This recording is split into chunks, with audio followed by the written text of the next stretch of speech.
cause you to do it to die. Call your mother and your father to let them know that you're dead. What the hell they should do? Say your prayers and beg for forgiveness. The reaper is rising and you're on the checklist. You can run, but you cannot hide. Your ending was closer and death is on your side. Your decision, your life has made it hard for you to survive. Count your chickens, accept your losses. You are the reason for the nails in your coffin. Shame, shame, I know your name. Today on this day early Podcast Rock City show, we are going to talk about whether or not the three of us could have gone through the list of live Kiss shows and found a better one than they released yesterday. Today on Podcast Rock City Live.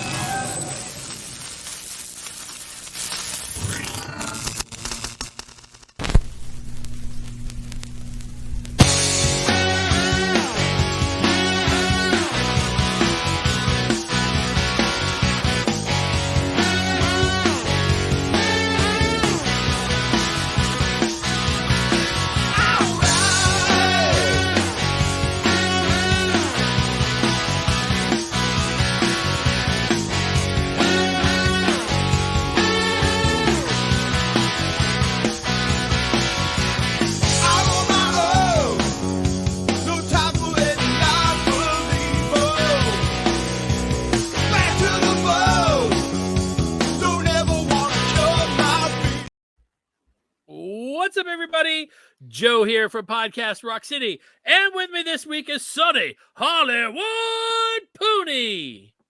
Hello, everyone. I'm the nice guy today because there's no Lee, so I'm the only nice guy. Why? I got a bone to pick with you, Joe. Oh, let's talk. Hold on. Let's talk about bones in a second. I got to introduce you. Everybody right down there is Scott Stapp. All right. This is how we're going to start today's show. All right. I don't know. Right. Sonny's the nice guy. I'll take you on, Joe. Let's go. Come on. Somebody sent me a picture of Scott Stapp. It was like, Joey looks like Scott Stapp. I went, son of a gun, he does. He looks like me. He looks like you. By the way, he is a very handsome man. There we go. And that right there is Joey Casada. What's the bone? Ooh, so the bone is, first of all, I don't know if everyone knows, but the intro to our show, the new intro, Classic 78. Awesome. Fucking phenomenal. Love those guys. So cool. But why the hell? You ready? Mooney first. Yes. Why does he get top billing? He's the worst. When Karen and I were making that, she said, "What were you making?" Hold on a second. She first thing out of her mouth was, "Joey will complain that Sonny is the first one." Karen, do what you have to do. Butter Joe up, and I mean that literally. If you have to butter him up tonight, that's okay. Lather him up, whatever you got to do, and get this intro changed. Top billing. I'll even take. I would love Lee to have top billing. I'll take second. Joe is the host at the end. I'll take it. Pooney's got to be a distant 17th. Okay. We're going to make one this week for next week that'll have like a whole bunch of different. All right. We'll have to wait and see if we actually do that. Thank you guys for tuning in. We love you. It's good to see you. And man, we have so much to talk about from this week that we absolutely have to get to the news. Podcast Rock City News.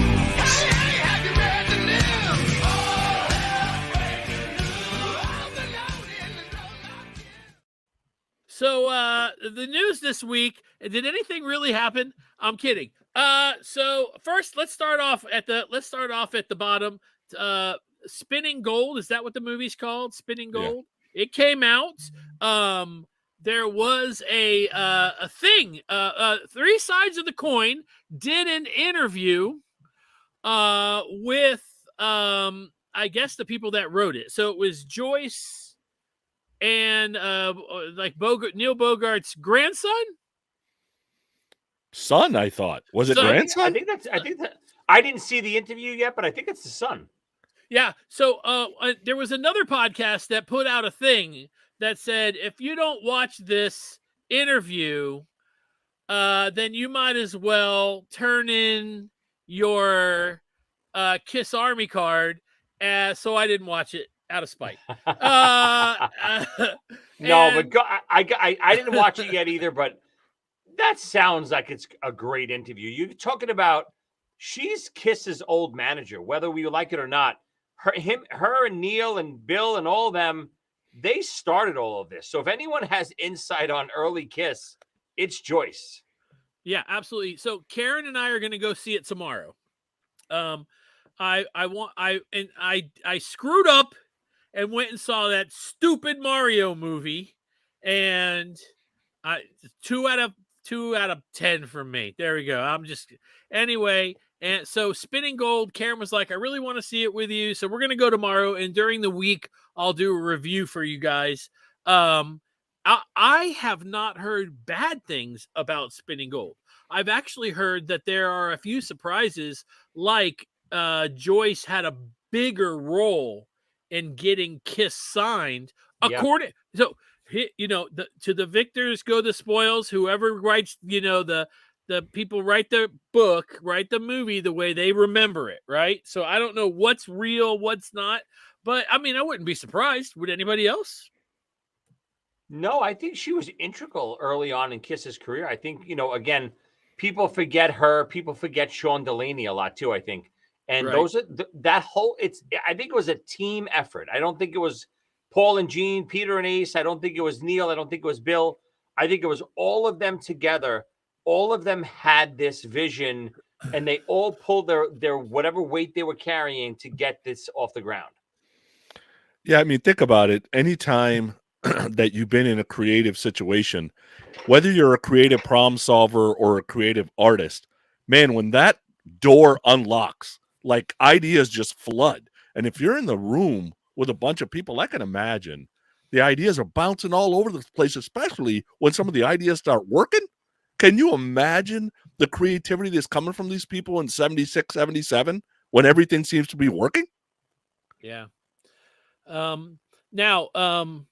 this kind of ties into the other piece of news. Okay. So, I guess Ace went on Eddie Trunk this week. Basically, he put out an ultimatum last week. Everybody called it a threat. I hate that I just did finger quotes. And that it was a threat. Give me an apology or I'm going to release some crap, right? I'm going to say some shit. And then a week later, basically, according to Ace, there was no apology, but there was a go fuck yourself. Oh, yes.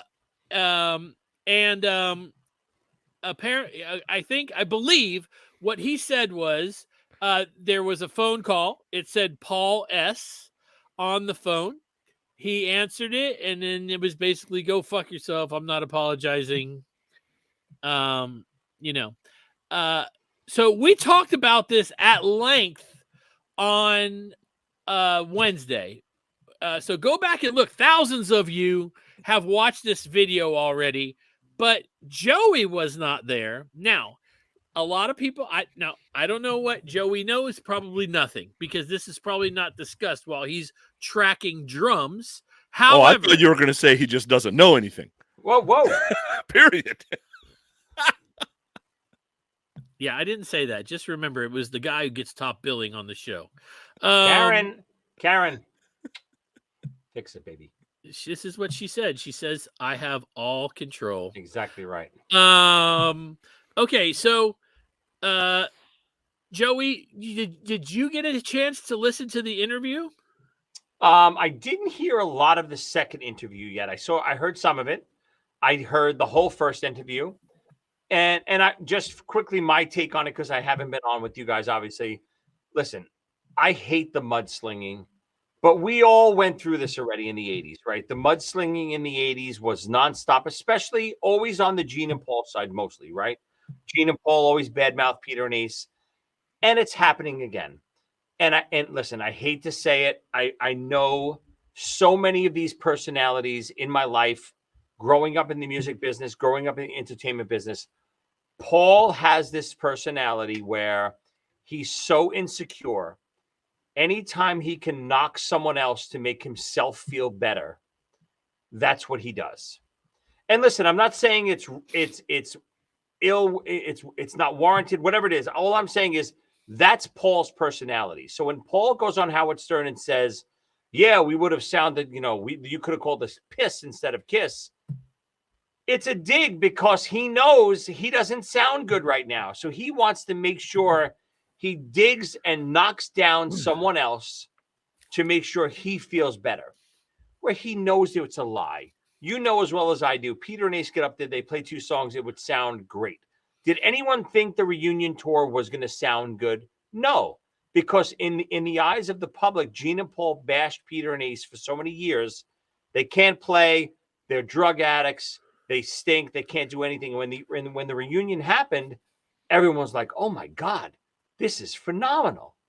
And I really believe the same would have happened then and the same would happen now if they played a couple songs. I'm not saying in their 70s, mid 70s, late 70s, these guys everyone do a full show. All I'm saying is that when Paul comes out and says they would sound like piss, it's fucked up. It's bullshit. And I think Peter and Ace should be offended by that and should come out and say, hey, you know what? Fuck you. Now, all the mudslinging as far as releasing a manuscript and blah, blah, blah, I don't know much about that. And then when he went on Eddie Trunk, I do know, as you know, I did have a bit of a semi-cool week this week. We'll talk about that. But I do know Ace did want to take the higher road. I don't know if he had dirt. If he has dirt, if he has this manuscript in the safe and locked away in his silly safe, I don't know what it is. But I do think Ace decided, you know what? It's not worth it to spill whatever I want to spill. Whether it's not worth it just publicly or personally or legally. He wind up not doing what he said he was going to do. Which makes him look like a chump. I don't know if I agree I'm not that. saying he should do it. I'm just saying shouldn't have said it to begin with, right? Listen, but in the heat of the moment, so I don't think he went on Eddie Trunk the first time to threaten Paul or to give an ultimatum. But when you're fired up, when you start talking about something, you say, you know what? Fuck these guys. I'm going to tell them, if you don't apologize to me, I'll tell something about you.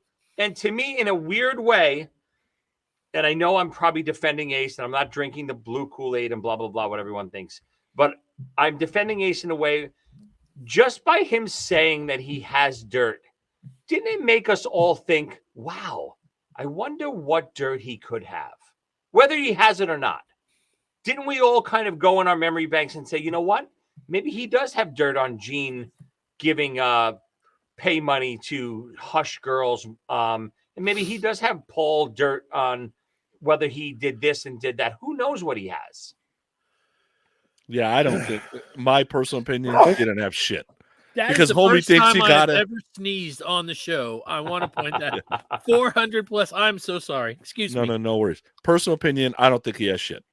Because he also thinks he's got a Grammy. Like, so even if he thinks he has shit, right? All the stuff he thinks he has, he just hasn't heard that everybody already knows that stuff, right? My thing, you had brought up the whole mudslinging thing. What's interesting to me about it is, in the 80s when the mudslinging was happening, the breakup was fresh, right? So if you ever been in a bad relationship and you break up, at first you're mudslinging on both. I don't know if you should be doing it 30 years later. But it like wasn't 30 that years later, fresh. can we just let 87, it? 88, 89. Peter's gone 7, 8, 9 years already. Yeah, but they keep getting the questions. So what do you want?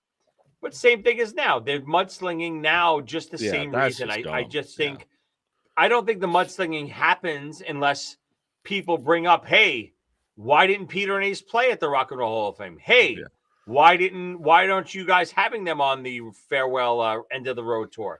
I don't think the mudslinging happens until the questions are asked, because you know as well as I do, history, if we've learned anything over the years, history repeats itself, right? So history over the years repeats itself in a way that, Gene and Paul only sell the current product. When Crazy Nights was coming out, you can go back. The interviews were, this is a mix between Destroyer and Animalize, whatever the hell they said. And, they're selling that product at that time. Same thing now. They're selling the end of the road product. So when anyone asks them about the past, meaning Peter and Ace, they got to knock it down because no, that's not what we're doing. Here's what we're doing. Yeah, I'm just surprised that Gene and Paul just don't shut that shit down. When people ask them, hey, how come Peter and Ace, like, guys, can we move on with other questions, please? We're going to answer the same damn questions all the time. Anybody got a new one, possibly? Like, just get pissed off and just poo-poo the question. You know I'm what I with mean? you. I think that's the better way to handle it. I really do. I think if they want to handle it the right way, just say, guys, enough already. This is what we're doing now. That was the past. Move on. That's You right. don't have, but I agree when Peter and Ace get mad. There's no reason for Paul to say, we would have sounded like piss. I mean, it's just a pompous thing to say when I think we all know, Paul sounds like piss right now. So, you're doing it just to bring yourself up and knock someone else down. Okay, now he did bring up a couple of things. It's really weird because one of the things that he did say was, this was a crazy week. I wanted to keep working on recording my album, but instead I got to deal with all this. And I'm like, dude, you did it. It's like you had this stick and you walked over to a hornet's nest and you went, bam. And then you went, I can't believe I'm getting stung. It's like, No, you're right. You hit the hornet's nest. Now, he did say it was really strange because, first of all, I mentioned this on the other show. I do want to point out the headline that Eddie Trunk said would not be a headline, and that is, Eddie Trunk does not like drama. He said he didn't want any drama. He doesn't want any drama. He doesn't need any drama. He had the chance to have Bob Kulick on the show, but he passed it up because he felt like it was too much. So Eddie Trunk did not want this drama, but he brought Ace on twice. Okay. Listen, as well as I do. That's drama. Yeah. You put on the nightly news. Put on your 10 o'clock news tonight. You won't see how beautiful the weather is or anything. You'll see the car crash and you'll see the fire and you'll see the volcano. You're not going to see good things. Drama sells. And we seriously think that Eddie didn't think he could control Bob Kulick, but he can control what Ace says. Yeah. Like, come on, dude. Seriously? So, all right. So he did still say a couple of things. One, he mentioned that Rachel, his, I guess, wife or girlfriend, I don't even know.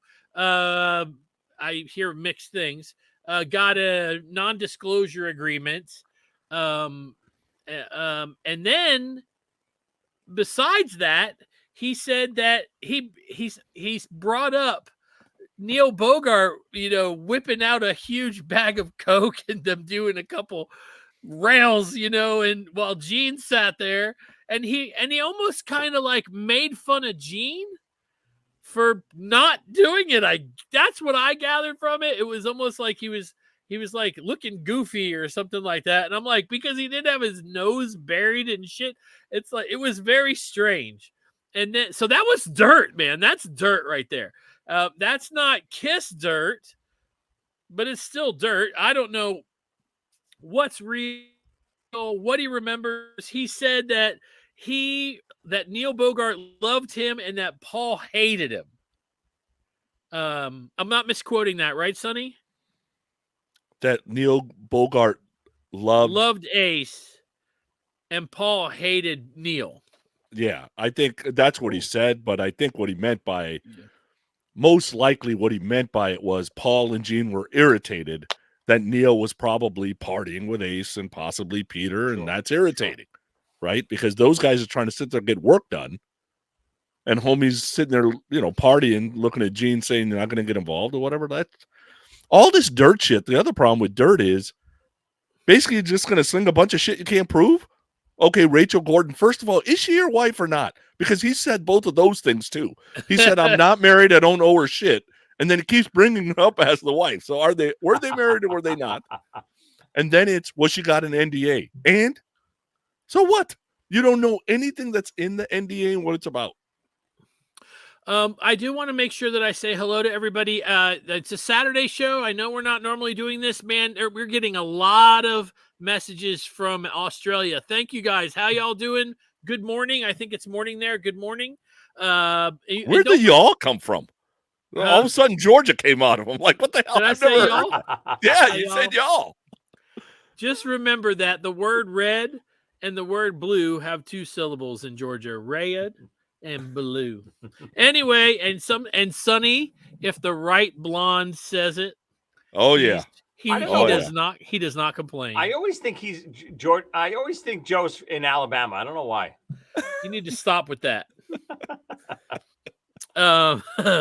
But that's okay. You know, Georgia and Alabama are like New York and New Jersey, right? It's the same thing. It's the same thing. But unfortunately, Joey is really from New Jersey. No, it's not. Stop it. I live in New Jersey. I am from Brooklyn, New York. See, yeah, he won't take it. All right. So podcast Rock City 1. Number 1, baby. That's the number 1 at gmail.com. You can email us about anything you want. I didn't mean to interrupt in that, but I wanted to make sure I get that out since so many of you are watching from all over the place. Rory, how you doing from Melbourne? It's so good to see you guys. Illinois, everybody's North Carolina. Man, you guys are the best. Listen, obviously you want to hear something from Joey. I'm going to ask him a few questions and hopefully he can tell me. We did not discuss any of this before we got started. That's why I am a little nervous. Joey, are you allowed to tell us how many songs you played on? Played on what? I don't even know what you're talking about. I had a very uneventful week, Joe. What are you mentioning? On the new Ace Frehley record. Oh, I forgot about that. You're no, dude, you obviously. made it. Let me tell you, I want you guys to know that I got a phone call at like 11:30, almost 12 o'clock at night from the most excited Joey Casada I have ever talked to. And I was thrilled to the bone. Karen, I had him on my headphones and I'm talking to him. And Karen is like going, what? And I'm like, go make me turkey pot pie. No, I did not do that. She's watching The Breakfast Club. No, you better duck. There's a turkey pot pie coming at your head right now. True. So Joey, can you give us anything you can? How many songs did you play on? So if anyone doesn't know, I did have a pretty cool week this week, especially for a Kiss nerd like myself. I got a phone call earlier this week to possibly lay down some tracks for the new Ace Frehley record. So I had to think about it, of course, for all of a millisecond, and I jumped at the chance. My good buddy Steve Brown from Trickster is producing and co-writing the record right now. I will tell you from what I've heard and what I played on, the songs are phenomenal. Ace is singing and playing his ass off. The most melodic Ace we've heard in a long, long time, I think. It's stuff that I think maybe some fans will be surprised at. And then you'll also get some regular Ace stuff as well. But I got a call, jumped at the opportunity. Obviously, me being a Kiss fanboy, Ace idol. Ace was always my favorite guy in the band. Him and Eric Carr were my favorites. So got to lay down, as of right now, I laid down about 5 tracks for Ace. Whether what makes the album or not, I don't know what's going to happen yet. I just know the songs that I laid down are killer. All the stuff that I've heard in addition are amazing. So definitely look out. I think the album is almost done. I know the songs are pretty much all written. There will be a couple surprises. You're going to love what you hear. Maybe some older stuff that comes out that you're not aware of, but you're going to be really pleasantly surprised, I think, with this new Ace record. Exciting. I can't wait to hear some of it. Joey, hint, hint. Could you? All right. It's all good. It's all good. All right. So how about this? I'll answer Brent's question. I Brent, will tell. Yes. no. Will it Brent, be? your answer Listen, is no. he's asking, will it be better than the 78 solo album? I will tell you, listen, obviously, I'm biased. We're all biased, right? So 78 solo album is what we grew up on, right? That was, even now, to me, the 78 solo album is one of the best Kiss records, top 5 Kiss records, not only Ace records, top 5 Kiss records. So am I going to tell you it's better than the 78 solo? I'm not going to lie to you. No, of course not. I love the 78 solo album. Is fucking incredible. But I will tell you, this stuff is great. If you like the more melodic side of Ace, if you like the more song oriented Ace, this album is for you. You're going to love it. If I get a mix of the first Fraley's Comet album, Second Sighting, and Trouble Walking, if I got that mix, I'd be happy as hell. Dude, I will tell you, if I had to describe it, that's a great way to put it. Because you're right. The first 2 Freely Comet records, I think, is more melodic type of Ace. And then Trouble Walking is a little bit edgier. And I think this stuff is right along those lines. And I will tell you, Ace, working with Ace, absolutely incredible. I was there not only when I did my drums, of course, but I was there when he was tracking vocals, when he was tracking guitar. And I'm not kidding, singing his ass off. He really is. And I think Steve is pushing him to a level where, his vocals are really shining. Where I'm not saying he didn't do it in the past, but maybe someone just didn't push him to the past and didn't have this melodic melody. So again, we'll talk more about it when the album comes out, and hopefully I'll even have some more tracks that I lay down. But when the album comes out, I'll be able to talk more in depth about the songs that I'm involved in, and how the process went and everything about it. This is exciting. Okay, so yeah, we'll talk more about that. From right here. Hey, Argentina, how you doing, Adrian? One of the cool things about Joey doing this is the fact that it's like looking at him. He's like a kid, and it's really awesome. When you told your wife that you were going to do this, was she like?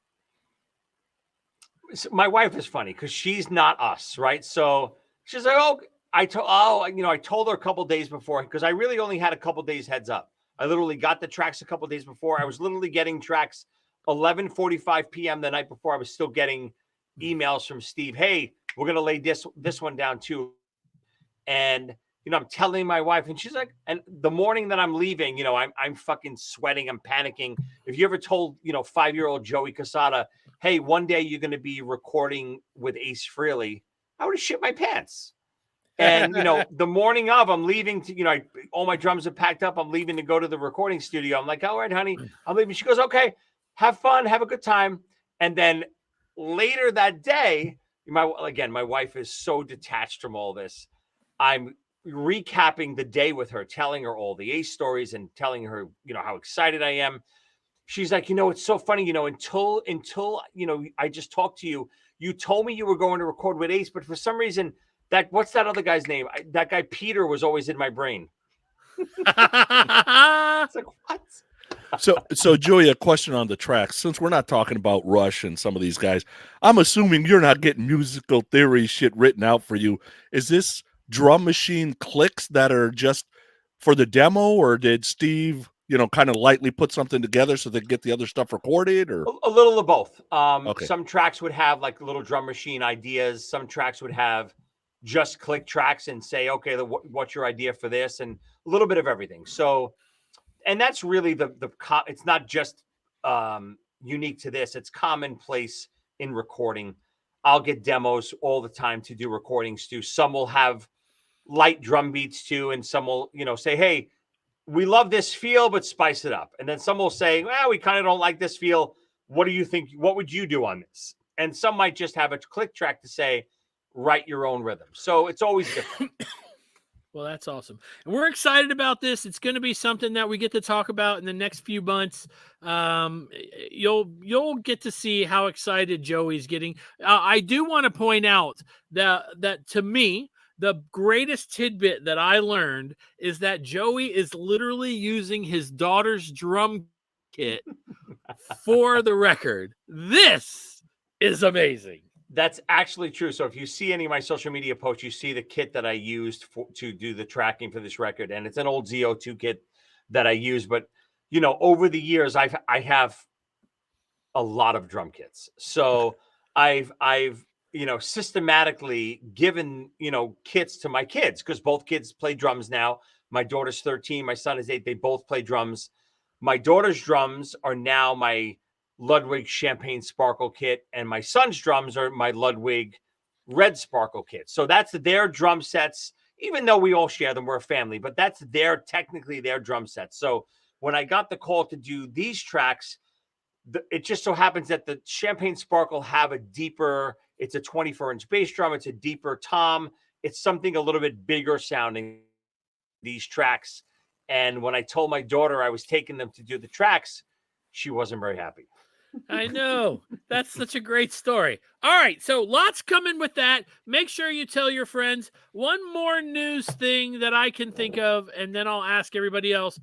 This is on the shelves right now. Life magazine, the hottest band in the world, music, makeup, and the road to glory. Kiss, 50 years, gods of rock and roll. Now, for those of you that don't know, I constantly send the people on our show pictures whenever I'm at the grocery store of these Life magazines that have been coming out.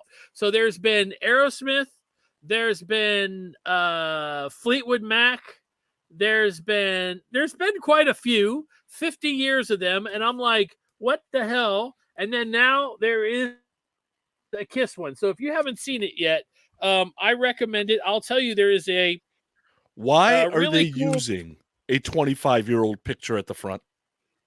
Oh, that's a really great cool Eric picture. Yeah. Eric Carr. No, I understand. I mean, okay. So Right? would you have said, let's use a older picture? Yeah. Either use a classic picture or the band that it is today. Why are you using a 25-year-old picture? I'm talking about on the cover. Yeah. Use that on the cover. Why are you using that? How other about this, one? Sonny? I bet you they don't even know that that's a reunion picture. No, there's no way. That's how I bet you. I guarantee you, they don't even know that's a reunion picture. And in a way, isn't that the brilliance of Kiss? Right? Isn't that what they're telling us? It's timeless. Timeless. Yeah. So, that's just the thing. I haven't looked at the magazine yet, but I'm planning on doing that this week. Anyway, all right. So now that we got a little bit of the news out of the way, let's go ahead and get to the topic of the week. Podcast Rock City Topic of the Week.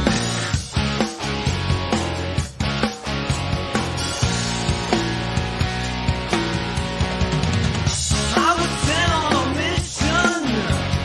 Life years ago. Yeah, for you guys that don't know, that's Classic 78, the music. I've been getting a few messages going, how come I've never heard this Kiss song before? It's not Kiss, it's Classic 78. And what they did, they've released, 3 albums now. And it's all Kiss inspired, 78 Kiss inspired. So if you, want to check it out, go to classic78.com and you could download the music and get it right there. John Ross is asking a question. He's saying that I asked the tough questions. I think John's making fun of me.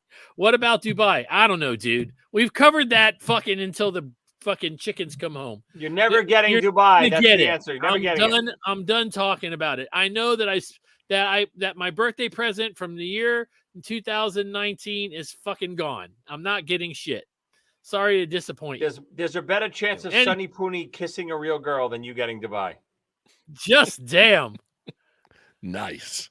That's brutal. All right. Might take a shot at the wife. The wife did nothing to you. No, you Yeah. don't. I've never seen this wife. She does not exist. I'm not gonna lie, she's fucking beautiful, and I do not know how Sonny pulled Well, that I will shit tell off. you, I got the Christmas card with the daughters in the picture too. Sweet, good heavens! Yikes! I think there's some laws being broke. Oh, do they? Poonie, ask them if they like Creed. Do they like? Yeah, no, they don't.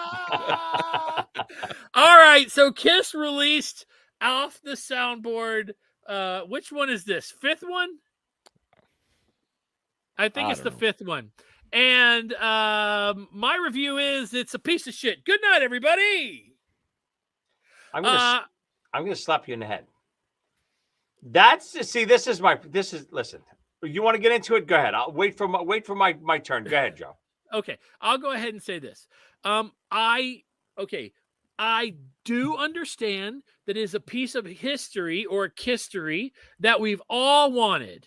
Right? Am I right, Sonny? Yes. Yes. Yes. Okay, we all wanted it. However, the thing that's disappointing is it I know it's a bootleg, but the playing on it is bad. They should have reassessed this when they listen. I'm not only talking about Mark St. John's solo in like Love Gun was, I was like, what happened? Eric Carr's drum solo, I did not enjoy. Paul singing. Don't get me wrong.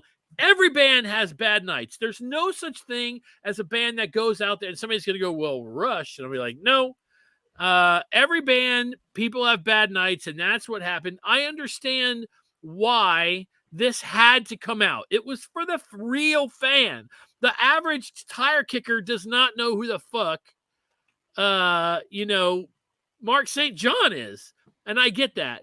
But I think that if Mark St. John was alive and he'd have sat in to listen to that, he would have been like, please do not release this. Joe, come a little closer 1 second. There's something on. Come here. Come a little closer. A little bit more. A little tiny bit more. What the hell is wrong? This is the problem with Kiss fans. Okay, we beg for things. Oh, we've heard of this. We've heard of that. Please give it to us. Please give it to us. And then you shit all over it the second it comes out. Yeah, I agree. Is it the greatest show ever? Of course it's not. But it's a time capsule that we've been dying to hear for 40 years. We finally get to hear Mark St. John on a recording. It's a show we've heard about forever, right? What did he play on? 2 live shows? I think that's it. 2.5, I think. That they even have one full one is incredible. And is it the best show? No. But that's a little picture of what they were at that moment. Gene is on fire. I think Gene is incredible in this show. I think Eric is incredible. The people that are saying, "Oh my God, Eric Carr plays too fast," that's not Eric's fault. They wanted him to play fast. Okay, if you listen to stuff like "Fits Like a Glove," even "Heaven's on Fire," "Young and Wasted," that stuff is slightly brighter than the recording. It's not big time faster. It's only the classic songs like Detroit Rock City, Cold Gin, Love Gun that are really pushing because they wanted him to push. And is Mark St. John's playing good? No, it's not good. It's Vinny, but worse. But that's what I wanted to know that. I've never known that before, right? We didn't know how Mark played and all the stories of Mark's fingers blowing up and his ass blowing up, whatever the hell the story is. I think we realize now most of that was either lies or exaggerations, right? Because if you put on the Animalize Uncensored video or recording, whatever you have next to this, you'll see why Bruce got the gig. Not because, Mark's ass was exploding and blah, blah, blah.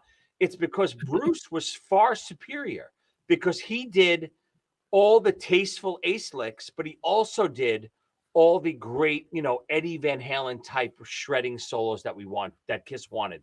Mark was an experiment gone wrong. End of story. Okay, so we're getting it's a mixture of comments here, and I want you guys to understand this is a safe place.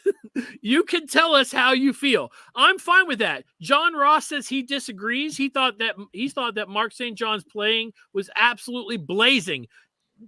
That's awesome. I don't have, if you're happy with this, I think that that's great. That's the plus to this show, is that we give our opinion and you can in real time say, you guys are crazy. And I'm not going to tell you you're wrong, because that's the thing about art and that's the thing about music. What, like, Sonny likes some real major shit that I've listened to, but I like Queensryche with Jeff Tate, and he gives me one of these when I say that. Go ahead. See? So it's okay. It's okay to tell us we're crazy. We're not going to take it personally, and neither should you. Sonny, what do you think? All right, so I will tell you, I have not bought any of this soundboard stuff. I'm only listening to it on Spotify, because reality is it feels cheap to me. That's just like, if I can't use it as like album art, put it in a frame, put it up or something, then I'm not really interested in it at all. But I did want to hear them all. I am, like many of our KISS listeners, was interested in this show that we had never heard before. One of the Mark St. John shows that we'd never heard. There is absolutely no way Mark would have lasted in this band.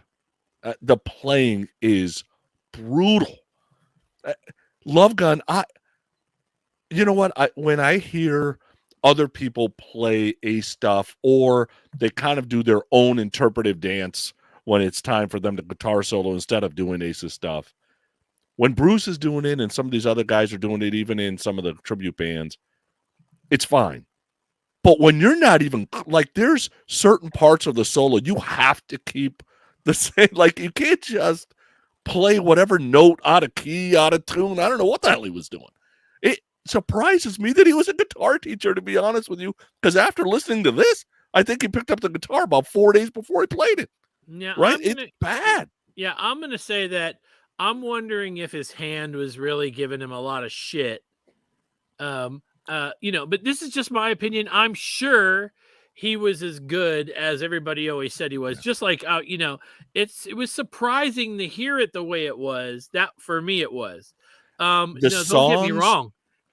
I'm sure that in his prime, he outplayed me at my prime. At my best, I'm no Mark St. John. You know I what don't I even mean? play guitar, so that part doesn't matter to me. This whole Fast Kiss thing, right? I like Fast Kiss, right? But Fast Kiss was written to be fast. The original Kiss was not written to be fast. So when they're played fast, man, the groove is totally gone. Like, the groove disappears, because even that 15 to 20% faster, not Eric's fault, but it just makes the songs, in my opinion, sound weird.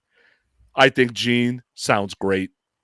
I think Eric, except for the drum solo, which I thought was a complete waste of time, sounds great on some of these. I didn't think Eric's vocals were great on this. Some of the backing vocals, oh my God, they were brutal. Yep. Right? Why do you think that they didn't just piece together Young and Wasted and cut why cut a minute out of it? Or they didn't have it, and it's like they could have maybe just leave it out, right? Leave it out, and that makes it more authentic, of course. However, you could have pieced it together, and the real ball busters would have been like, "There's no recording of this," blah blah blah. But the average person would have went, "Yeah, but did you want it to cut out? Did you know what I mean?" I mean, listen. Again, for me, it comes down to, Sonny, you said it perfectly. Who the hell is this? What? Oh, what? Joey is so handsome and Pooney looks like a horse's ass. Yeah, that sounds accurate to me. Whoever that is, Joey. I'm right with you. That sounds exactly. But Pooney, you're right. I mean, I didn't go out. I'm not buying these soundboards. I'm probably only going to ever listen to all of them once. But as always, like I'll always say, I'd rather have it than not have it. So that they had the foresight and the balls to release this, it at least shows me, oh, maybe they do listen to us. Maybe they do give us every once in a while a little gold nugget. Does it sound incredible? No, but this is the stuff we want. All the hype in the world was that stupid Sam Loomis shit. 85% of that shit was garbage, unwatchable garbage on 8mm or behind the stage garbage. But we all flipped out over it, right? Treat this the same way. Let them keep releasing these. It's not going to be a live 1. It's not going to be a live 2 or a live 3. It's just a little clip of history. And if we can get some of these moments pieced together, yes, I saw a comment earlier. Release an Asylum soundboard with Bruce and Eric. I would love to hear that. These are the types of things I want. I don't want a soundboard from End of the Road. I don't want another soundboard from the reunion. Give us these little time capsules so we can piece history together in our own light. Now, Joy, I want to get your take on this because part of me doesn't believe what I'm about to say, but it makes sense to me.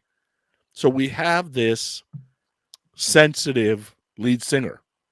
He is who he is. It's okay.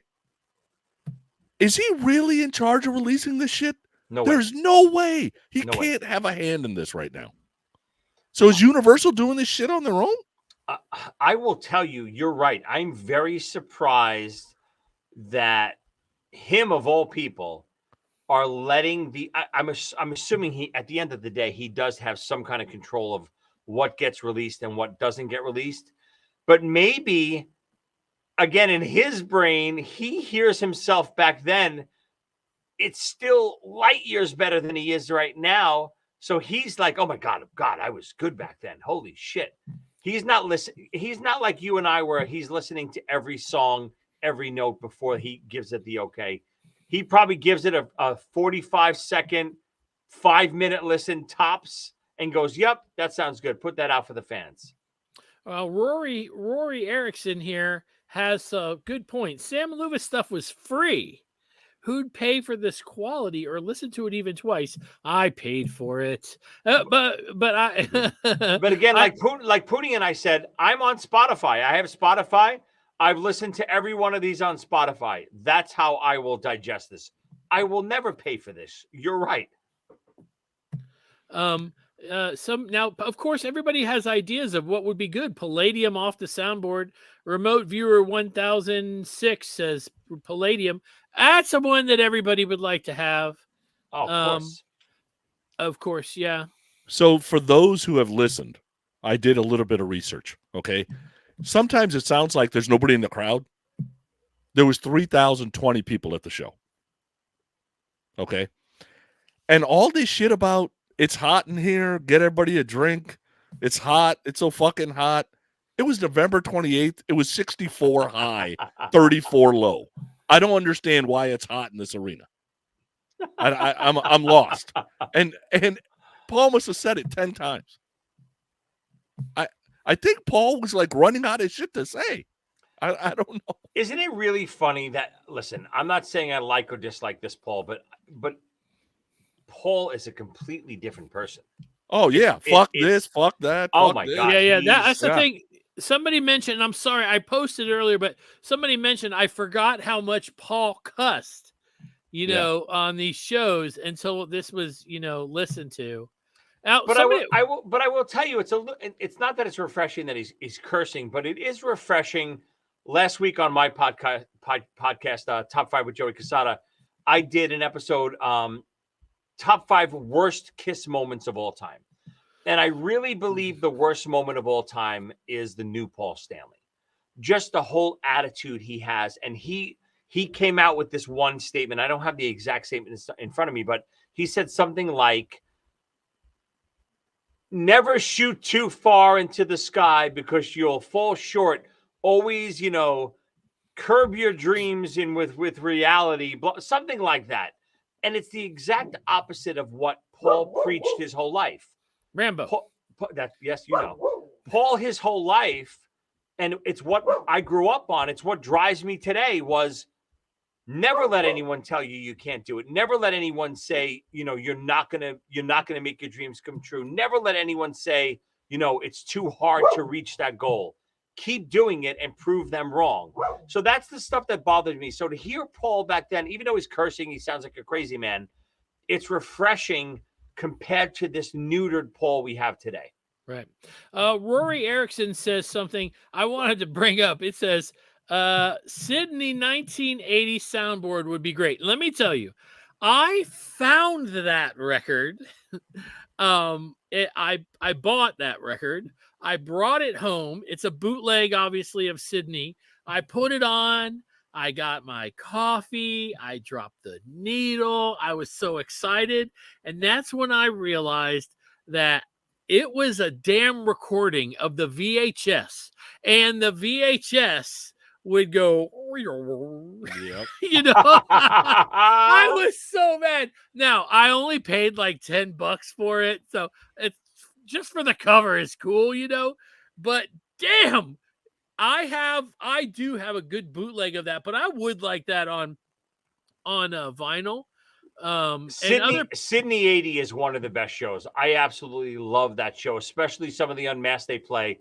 Hearing Unmasked live shows you a little bit of the power that it could have had on a real good recording. I love that show. Okay, so Joey, if you could get any show, what would it be? Oh my God, that's a great question.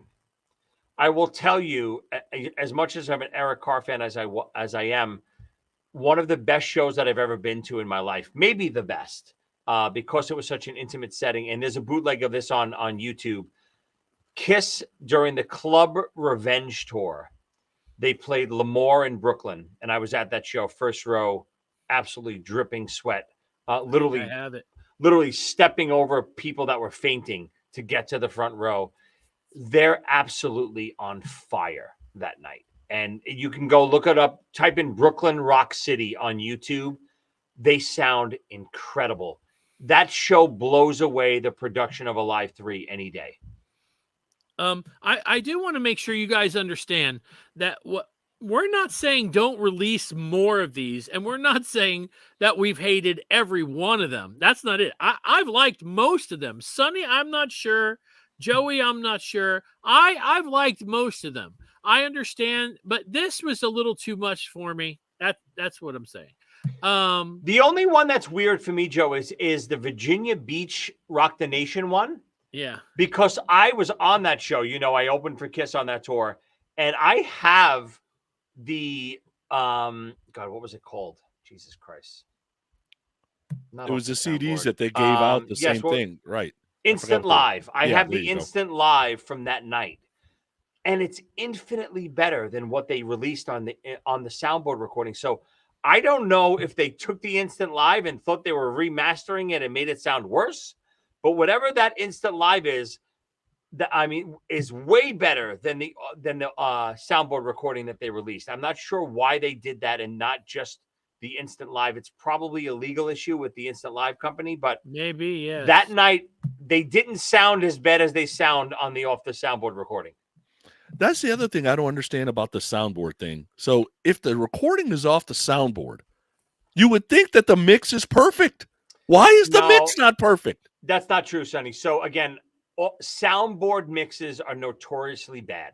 And I know really? I know it sounds weird because what you're getting on the soundboard recordings, you're getting no ambiance. You're getting direct mic inputs from the amps, from the drums, from the guitars, from the vocals. You're getting direct ins, and then the soundboard's recording it and then feeding effects into the board, shooting out to the PA. So the PA is getting it all EQ'd and effect, but the soundboard is notoriously very dry, very un-EQ'd, very bland. So the soundboard recording is actually never good. Oh, it's okay. weird. I know. That's weird. It's weird. I know it's weird. Because when I hear soundboard recording, I figure I'm getting the PA recording, right? That's what I think I'm getting. Absolutely not. You're not getting. You're getting what's feeding into the main system, dry and bland, and then it's feeding out to the PA, beautiful with EQs and taking into effects and all that stuff. You're not getting that in the soundboard. Soundboards are always dry and gross. Because the Paul weird screams in this, I'm like, But I guess if I'm hearing it through the PA, it would have been Right. EQ'd and backed off a little bit. Right. It Yeah. sounds like, it sounds like he's right on the mic like this. Yeah. You're yeah. not hearing any crowd ambiance. You're not hearing the actual speaker sound. You're hearing the direct feed into the mic. It's Yeah. very dull. Yeah.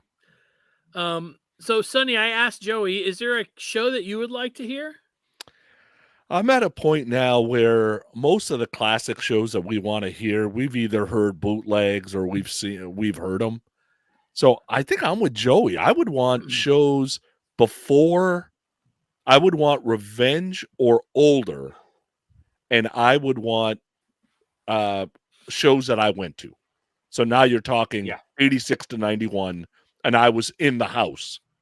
So that way now I can, I guess, compare my experience to what I'm hearing, if that makes sense. I think that the next thing that I would really want something released that, I know this is probably shocking, but I wouldn't mind like a Dress to Kill, or I don't think we've gotten a Hotter Than Hell off the soundboard. They said they recorded everything, right? Every Kiss fan, even if you haven't watched the Three Sides of the Coin interview, it has all this stuff. They get to keep their Kiss Army card. They have all the bootlegs. They have lots of bootlegs anyway. And we've heard so much of this. Agreed? And so what would I like that I could drop a needle on? I would love any of the early bootlegs, Winterland would be great to have on vinyl. I can listen to it whenever I want, but there's something more fun about dropping the needle and sitting down and hearing the record go. Everybody's different. You know what would be really cool too? I know, like the convention tours they did. Obviously, we have Kiss Unplugged, of course, but some of the convention tours they did big set lists. And to have, I think I have like a double disc bootleg of like an Australian convention tour, maybe. And they did a lot of cool stuff. I'd love to hear something like that. I'd love to hear a real Hot in the Shade mix. There's just so many ways they can go. I got to tell you, you know what I would even love to hear? More video than audio, and I'm not a big fan of what's going on right now, but I would love to hear a greatest hits, a mix of all of the cruises, all the rarities that we've heard over the cruises, didn't they do like Charisma and The Oath and, all these crazy songs they pulled out over the years? Why not release that on video? Just call it The Kiss Cruise, Greatest Hits, and release every song you've ever done on the Kiss Cruise, the video versions. They've had 3 and 4 camera shoots of all these. We've seen them, on bootlegs and on YouTube.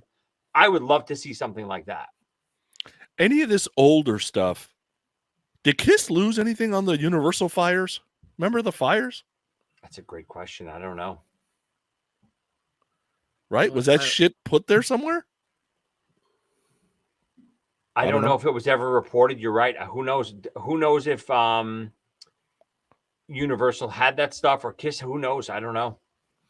So somebody look at this post right here. Lakeland, Florida, Civic Center, 11/12/77. Paul yells out, "Shit, Ace has just been electrocuted." I have not ever heard this. Me either. If that's true, that's awesome. And so it doesn't say your name on here. I would like to know who you are and how do you know this? Right. Is there audio of that somewhere? Is there audio of it somewhere, or is it in a book or something like that I have not read?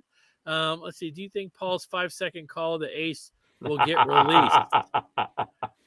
If Ace can pull it up, it will. That's not too bad. That was a pretty good one, Chuck. All right. So listen, what have we learned here? One, Podcast Rock City is a place you can come and yell at us when you don't like what we're saying. And we post your comments right here so everybody can see that you're bitching at us because you don't like what we're saying. And it's okay. That's what's awesome about this show. We're not going to tell you you're stupid for having your opinion. I don't have a problem with that at all. And most of the time, Sonny's wrong. And about all the time. oath, What are you talking about? the oath, especially, and the elder. But this is the cool thing about our show. So if you're enjoying this, listen to it. It's awesome. I have 90 Kiss records over there. I do not listen to them all. It might be 100 now. Oh my God. I don't listen to them all. And I have my favorites, and they're my go-tos. And, I really should spread it out a little more, but I don't. And some people will be like, well, why have so many? I don't know. I'm stupid. I got a problem. And then, like I said, if you don't like it, you listen to it once, you put it in your collection, and that's where it is. Joey and Sonny didn't even buy it. They listened to it once. They're done. And a lot of you guys, if I had a recommendation, if you guys had a recommendation of what song to go to on this recording, I will tell you, put on Under the Gun. It's great. What a great song. It was brutal. That's what I'm trying to tell you, Sonny. Great, because your opinion is always the exact opposite of mine. You're half an idiot. I'm great. Yeah. So no. You want to give this a shot. Great. No, you want to give this a shot. The two songs to give the shot to is Black Diamond and Lick It Up. Lick It Up. No Who shit. And actually, the Mark noodling at the end works. Lick It Up is probably the best Lick It Up I've heard live in a while. Joe, pull up that comment before where someone said Sonny looks like a horse's ass. I like that one. All right, listen. And I do really appreciate you guys. I do want to point out something. I got to get it over here. Oh, no. I went to the Rock and Brews. What the hell is that? It's their menu. He's a thief. Did you steal that? No. Of course he did. No. I can honestly say, and Karen's probably watching, I did not steal it. Tell us how you have it then, right now, Joe. I cannot tell you. He's an accomplice, though. He's an accomplice. I cannot tell you. Karen stole it. Great. You put Karen at risk. Karen didn't steal it. Anyway, all right. So thank you guys for watching and listening. If you're listening to this while you're driving and you're yelling, you guys suck. We don't suck. We're just giving our opinion. You give yours, and I don't think you suck. We love you. And that's one of the cool things about this show. I've said that like 5 times now. Like when Ace said, oh my God, the memes, you guys, have been spectacular. Fantastic, as my son would say. Just keep them coming. Post them on the thing. Next week, we're going to have another show. Everybody have a happy Easter. Sonny, do you have anything to add? Yeah, so this soundboard, it came out. I probably won't listen to it again. And what I learned listening to it is this Kiss is not sustainable. This Kiss would not have been sustainable. At some point, Mark has to go. And I'm glad Bruce is there. And to answer Chuck's question, do you think Yngwie Malmsteen will ever release a good song? 90% of Trilogy is good. Go check it out. Trilogy is phenomenal, Sonny. I agree with you. And Odyssey is great too. Yeah, that's a first. Sonny, did you say the statistics for the show? Yeah, 3,000 people in the audience. 3,000 in that audience. Yep. That's nuts. Joey, what do you got to add? A couple quick things. I know people have been seeing me guzzle this drink all night. This is a I've just seen tequila. Is it tequila? I'm finishing the bottle of a beautiful Wild Turkey American honey. It is absolutely delicious. And I highly recommend it to anyone out there. But go check out Top 5 with Joey Casada. I just did an episode, Top 5 Worst Kiss Moments in Kisstory. I did it with the 2 morons from Shout It Out Loudcast just because they're as bitter as I am. Joe, I would love to have on, but he's too nice. He would never say anything. I got 25. No, you would never say anything mean enough, Joe. I know you. You're too nice. So check it out. We did the Top 5 Worst Moments in Kisstory.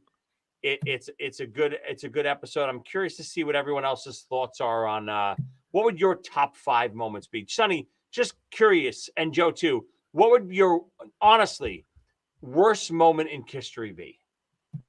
Sonny, you first. Oh God. It could be something that just bothers you. It doesn't have to be something like The Elder or something big. Yeah. I would say, watch, I'm going to get hate mail for this. I would say settling on Vinny. That you're so big on this planet that you can't get somebody to join your band. Like, come on, dude. Really? Right. Let him be a songwriter, not an issue. I don't have a problem with the way the guy writes songs, but the whole story of we're on a time constraint, we had a tour coming up. Come on. You're Kiss. Yeah. Get a good guy. Yeah. You wanted somebody you could control, and there were some people that came that were better that you didn't think you could control. Be real. Yep. Yeah. Perfectly said. Joe, what about you? What's your worst moment, really? Something that you're embarrassed when you tell your other, friends about Kiss. Psycho Circus is an embarrassment. The fact that they tried to sell us the fact that the original band was playing on it and it wasn't.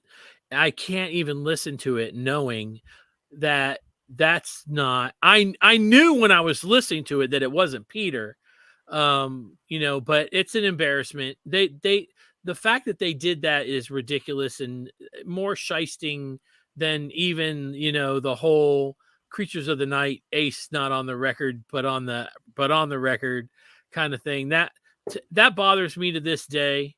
I have like 3 copies of it. I hardly ever listen to it. And when I do, I tell you that the record's good, but it upsets me really a lot that they lied to us that bad. I understand that the original time they had to lie to us was partially for the label. Right. It was for the label that they had to say Ace was on that record, because if he wasn't, they get in trouble. I get that.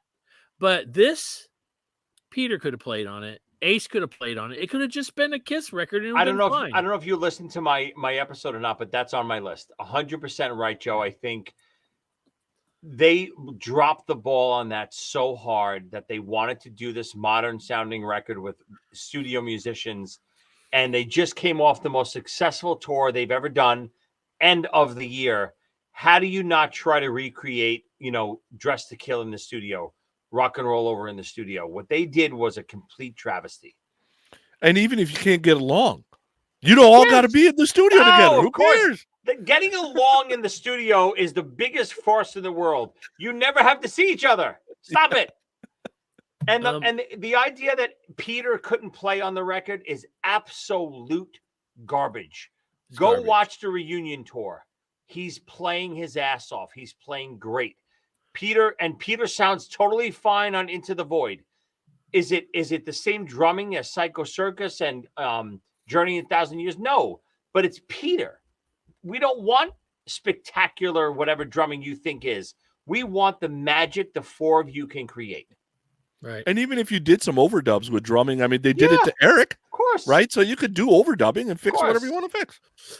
Brent Millhouse says playing for Sharks, 100%. That was on my list, my friend. Definitely.